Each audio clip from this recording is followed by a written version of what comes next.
मुंबई में सैफ अली खान पर चाकू से हमला हुआ, हॉस्पिटल में वो एडमिट हैं। इस पूरे मामले को लेकर तमाम खुलासे अब तक हुए हैं, लेकिन बावजूद इसके तमाम सवाल ऐसे हैं जो अभी अनसुलझे हैं। इसी पर बात करने के लिए हमारे साथ पूर्व डीसीपी मुंबई पुलिस इकबाल शेख जी इस वक्त हमारे साथ जुड़े हुए हैं। सर, बहुत स्वागत आपका। पहला सवाल मेरा यही कि इस पूरी घटना पर प्रथम दृष्टया आपको क्या समझ में आता है?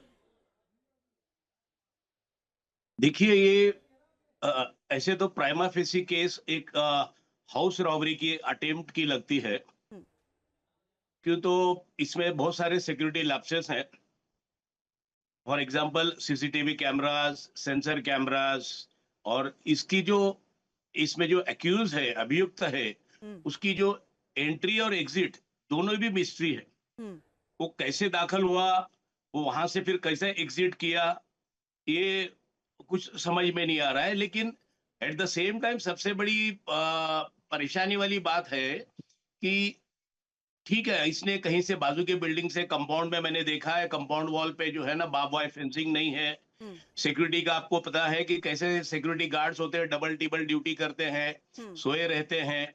और कैसे भी उसने एंट्री गेन कर ली, कंपाउंड वॉल से जंप वम मारने के बाद अंदर चला गया, हम्म, और वो सीढ़ी से 12 माले तक चला गया। हम्म, और इट्स ए डुप्लेक्स फ्लैट की बिल्डिंग है, हालांकि 6 ही लोग शायद रहते हैं वहां पर, 6 डुप्लेक्स फ्लैट्स हैं।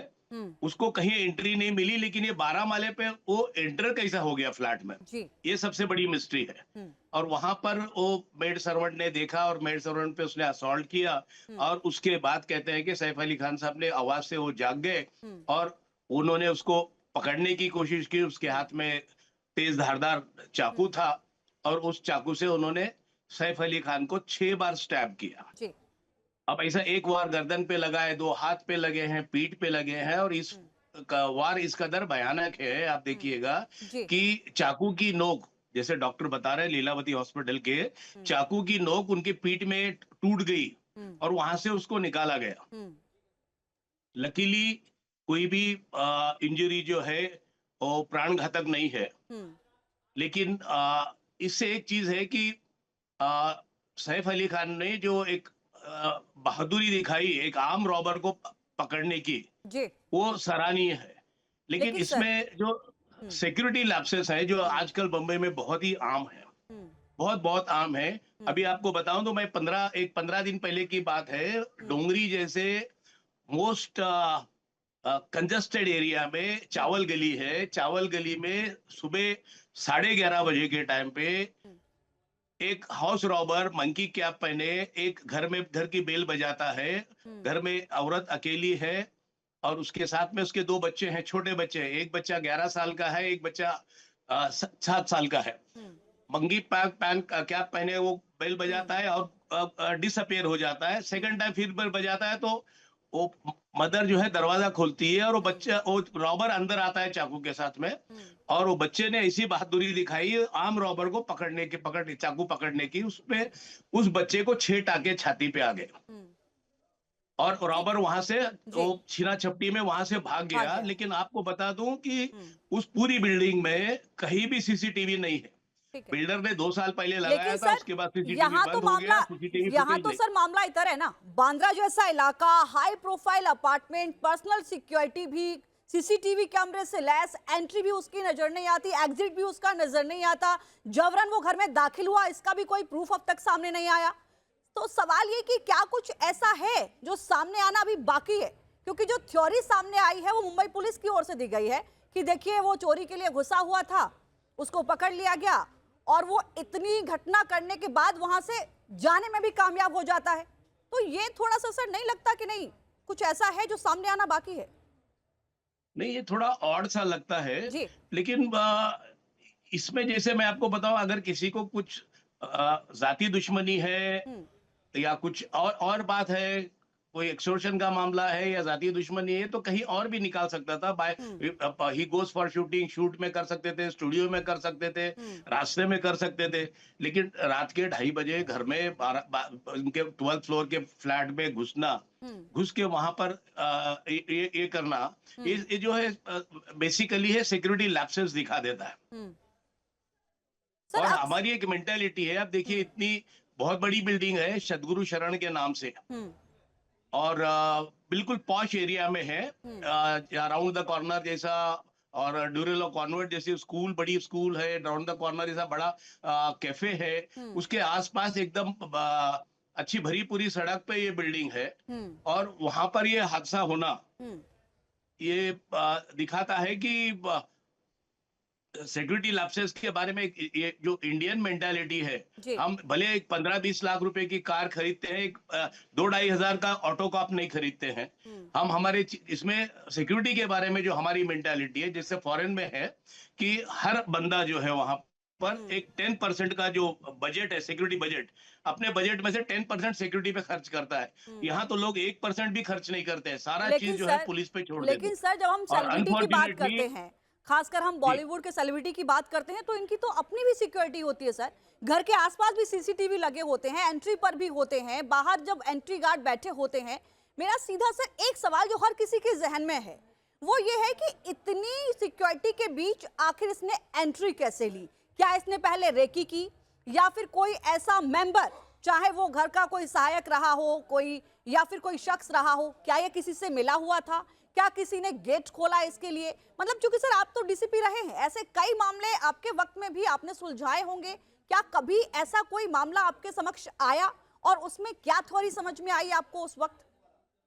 नहीं, देखिए कैसा है, आप जैसे बता रहे इतनी बड़ी हम्म, सिक्योरिटी उनकी पर्सनल होती है, बाउंसर्स होते हैं हम्म, बेसिकली, हम्म, और वो हायर्ड बाउंसर्स होते हैं। एक हाथ दो उनका आदमी होता है जो ड्यूटी खत्म होने के बाद में चला जाता है। बाउंसर्स हम्म, भी जो है, हम्म, जब उनके शूट को बाहर निकलना होता है, उनको सिर्फ डर होता है लोगों की मॉबिंग का हम्म, और रोड रेज का, रास्ते में उनको क्लियरेंस मिले, पुलिस की हम्म, जैसी एक जीप बनाते हैं, ट्रैफिक क्लियर करते हैं, और पब्लिक में उनकी मॉबिंग नहीं हो, इसके लिए हम्म, बाउंसर्स होते हैं।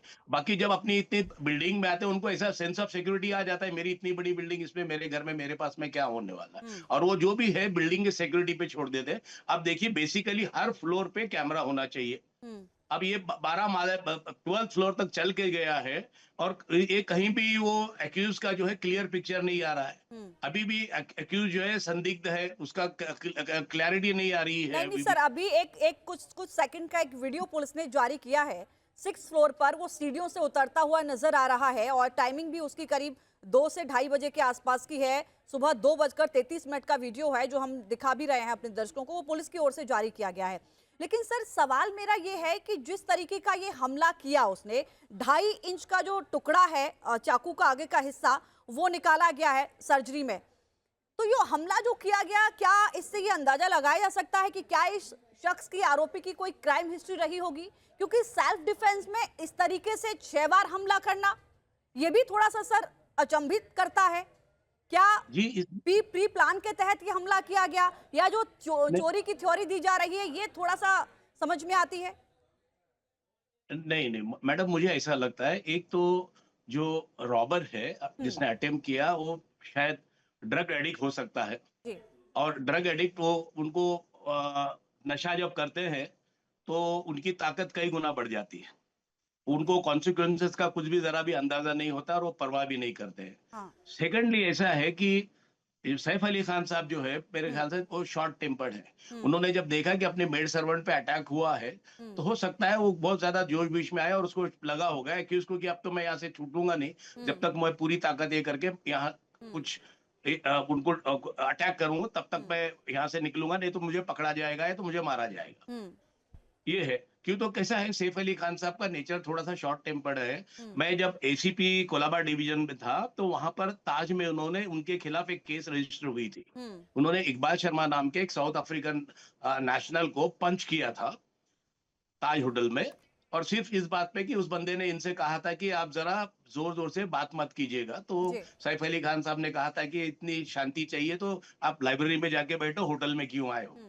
और इसमें से बस मुंहमारी हो गई, और उन्होंने उसको मार असॉल्ट ठीक किया है सर, था। इसके आधार पर तो आपको ऐसा लगता है कि नहीं पहले से ही प्री प्लान था या कोई रंजिश थी इसकी वजह से ही हमला हुआ? लेकिन महत्वपूर्ण सवाल सर, जो सबसे पहला और आखिरी सवाल बना हुआ है कि आखिर उस आरोपी ने घर में एंट्री कैसे की? उसके एंट्री होने का कोई सबूत नहीं है, एग्जिट होने का कोई सबूत नहीं है, पूरी सिक्योरिटी में उसको देखा नहीं गया। ये तमाम ऐसे सवाल हैं जिनके जवाब आना भी बाकी हैं। बहुत धन्यवाद सर आपका हमारे साथ जुड़ने के लिए, और इस पूरे मामले पर सवालों के जवाब देने के लिए आपका बहुत शुक्रिया। तो कई सवाल ऐसे हैं जो वेलकम अनसुलझे वेलकम हैं, मैडम, जिनका थैंक यू। जवाब आना अभी बाकी है। देखना होगा कि आने वाले वक्त में मुंबई पुलिस और क्या कुछ खुलासे करती है, इस पर रहेगी नजर। न्यूज नेशन अब व्हाट्सएप पर खबरों के ताजा अपडेट के लिए न्यूज नेशन के इस क्यूआर कोड को स्कैन करें